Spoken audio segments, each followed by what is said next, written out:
नमस्कार दोस्तों, आपका हार्दिक स्वागत है। आशा रखती हूँ कि आप सभी सकुशल होंगे। तो दोस्तों आइए आज हम एक बार फिर मिलते हैं ओके और कुछ नया डिस्कशन करते हैं। Today we are here to discuss a mind map. Okay, आज हम रिवर्स के रिलेटेड माइंड मैप डिस्कस करते हैं कि आप जानते होंगे, जैसे आप ना सोचते होंगे कभी कि रिवर जहाँ से शुरू होती है उस पॉइंट को हम क्या कहते हैं, रिवर का जो बीच का पार्ट होता है उसे हम क्या कहते हैं। ठीक वैसे ही जहाँ पे रिवर खत्म हो जाती है उस पार्ट को हम क्या कहते हैं, राइट। जैसे कि आप जानते हैं कि अलग अलग रिवर्स, छोटी छोटी रिवर्स आके एक बड़ी रिवर में मिलती है तो उसे ट्रिब्यूटरीज कहते हैं। और एक बड़ी रिवर जब आगे जाके डिवाइड हो जाती है अलग अलग रिवर्स में तो उसे हम डिस्ट्रीब्यूटरीज कहते हैं, राइट। सो ये सब हमने रिवर्स के बारे में सीखा है, क्लियर। सो बेसिकली आज हम आगे बढ़ते हैं और रिवर्स के बारे में थोड़ा और जानते हैं।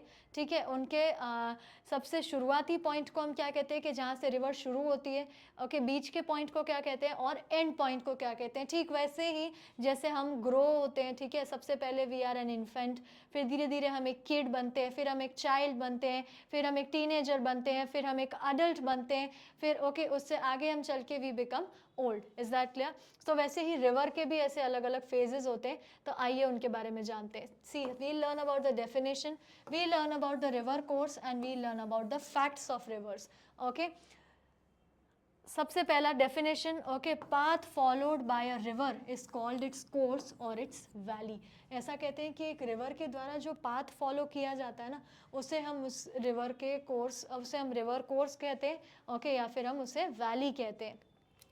The course of a river is divided into 3 section. Okay, एक रिवर का जो कोर्स होता है, मतलब ये जो उसका फ्लोइंग पाथ होता है, it is divided into 3 sections, 3 section में डिवाइड होता है, क्लियर। सो सी आइए देखते हैं। Okay, river course, okay, 3 types, the upper course, the middle course and the lower course. Okay, now read it carefully. See the stage of youth, मतलब जब river शुरू होती है जहाँ से, द स्टेज ऑफ मेच्योरिटी बीच का, the stage of old as. Is that very clear. तो अब दोनों में, और सॉरी माफ कीजिएगा, तीनों ही स्टेजेस में रिवर की क्या क्या कंडीशन होती है, okay, with a mind map we are going to go through it. So सबसे पहले हम अपर कोर्स या स्टेज ऑफ यूथ की बात करते हैं। Begins from the source of the river in hills और माउंटेन्स, कि भाई माउंटेन्स और हिल्स के बीच में से जहाँ से रिवर फ्लो होना शुरू होती है ना, इस पॉइंट को हम बोलते हैं the youth. Okay, the stage of youth.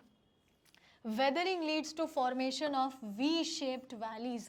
ऐसा कहते हैं कि रॉक्स का जो वेदरिंग होता है ना, उसकी वजह से वी शेप बनता है, उसकी वजह से वी शेप्ड वैलीज बनती है, गॉर्जेस बनते हैं, rapids, cataracts, cascades and waterfalls are also form. तो ये अलग अलग चीज़ें हैं जो रिवर के अलग अलग डायरेक्शंस में फ्लो होने की वजह से फॉर्म होती है। ओके, यानी कि जहाँ से रिवर फ्लो होना शुरू होती है ना, जैसे मान लेते हैं ये रिवर का रास्ता है, तो ये जो रास्ते पे जितने भी रॉक्स आएंगे ना बीच बीच में, तो वहाँ से रिवर अपना रास्ता बनाएगी और उतने रॉक्स वहाँ से हट जाएंगे। Is that very clear.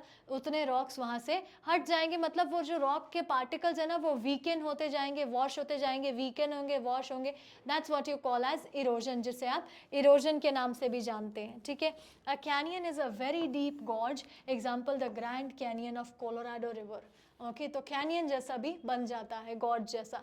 Brahmaputra and Indus forms deep gorges. Brahmaputra river और इंडस रिवर डीप गॉर्ज बनाते हैं। ठीक है, river valley with almost vertical sides in India. Okay, कि भाई ऐसी रिवर वैलीज जिनकी वर्टिकल साइड्स इंडिया में आपको देखने को मिलती है। Is that very clear.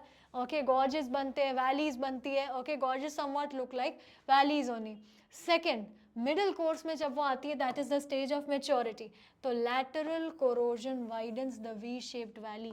धीरे धीरे वो वी शेप बढ़ता ही जाता है, धीरे धीरे वो वी शेप बढ़ता ही जाता है। फिर alluvial fans and meanders are formed along the course, और फिर एल्यूवियल्स बनते जाते हैं। ठीक है, क्योंकि ऐसा होता है कि पहले जब वो फ्लो कर रही होती है तो वो वाइडली फ्लो करती है ना, धीरे धीरे उसका वो फ्लो जो है वो कम हो जाता है और आसपास में जो उसने डिपॉजिट किया होता है वो हमें एल्यूवियल्स के फॉर्म में मिलता है। And the lower course, that is the stage of old age, heavy deposition of sediments in lower plains, lower plains में। Okay, flood plains, oxbow lakes, deltas, rivers and estuaries are formed. Okay, so अलग अलग ये these are certain things that are formed out of the river flow. Okay, river के flow होने की वजह से ये अलग अलग चीज़ें आपको फॉर्म होती हुई नज़र आती है. ठीक है कि भाई रिवर फ्लो हो जाती है उस रास्ते से, उसके बाद वहाँ पे क्या बनता है. अब रिवर के कुछ फैक्ट्स, जैसे Ganga Brahmaputra delta is the largest delta in the world. Favourable conditions for delta formation, river हमें delta formation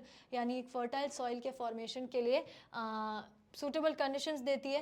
Narmada and Tapi form estuaries when they join in the Arabian sea. Okay, साथ में जब वो जॉइन करते हैं तो they form a shape sort of a thing. Okay, rivers emptying into sea with the shape of gradually widening mouth cutting deep inland are called estuaries. Okay, see क्या है कि रिवर्स जो है वो जब भी सी के साथ सी में एंटर करती है तो उनका शेप जो है वो एक वाइड माउथ से धीरे धीरे पतला सा हो जाता है. Clear till here? Okay, tributary is a river or a stream flowing into the larger river. मैंने आपको बताया river discharge its water through several channels called distributaries. Okay, बहुत सारी rivers आके एक river में मिल रही है तो tributaries. Okay, और एक river आगे जाके divide हो रही है उसे distributary कहते हैं. Is that very clear? Okay. River facts, Ganga Brahmaputra delta is the largest delta in the world. Large amount of sediments वो हमें देते हैं. ठीक है. Coast with less tidal activity. Tides की activity बहुत कम होती है. Shallow sea adjoining the delta and no strong currents at the river mouth. मतलब किसी भी तरीके की घातक परिस्थिति यहाँ पे कभी भी नहीं देखने को मिलती. Clear till here? Okay, so all this we learnt about the rivers, as well we learnt about the Ganga Brahmaputra delta region. Clear till here? Hope you'll not forget. Go through it and you'll be able to remember it. Okay, so that's it. Thank you so much. Take care of yourself. Jai Hind, Jai Bharat.